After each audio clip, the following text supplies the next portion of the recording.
மக்களுக்கு எல்லா உண்மையும் தெரியும். மக்கள் எல்லாத்தையும் பார்த்துக்கிட்டு இருக்கிறாங்க. கரூரை சேர்ந்த அந்த மக்கள் அந்த உண்மையெல்லாம் வெளியில சொல்லும்போது எனக்கு கடவுளே நேரில் வந்து இறங்கி அந்த உண்மைகள்லாம் சொல்ற மாதிரி எனக்கு தோணுச்சு. சீக்கிரமே எல்லா உண்மைகளும் வெளியில வரும்.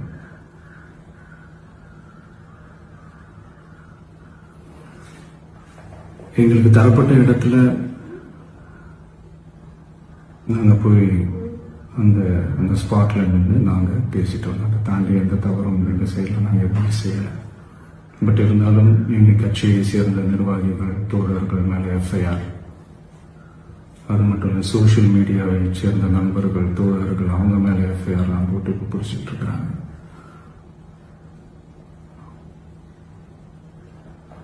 சிஎம் சார், உங்களுக்கு ஏதாவது இந்த பழி வாங்கணும் அப்படின்ற எண்ணம் ஏதாவது இருக்குச்சுன்னா என்ன வேணாலும் பண்ணுங்க. அவங்க மேல கை வைக்காதீங்க. நான் ஒண்ணு வீட்டில் இருப்பேன், இல்லை நான் ஆஃபீஸில் இருப்பேன். என்ன வேணாலும் செய்யுங்க. நண்பர்களே, தோழர்களே,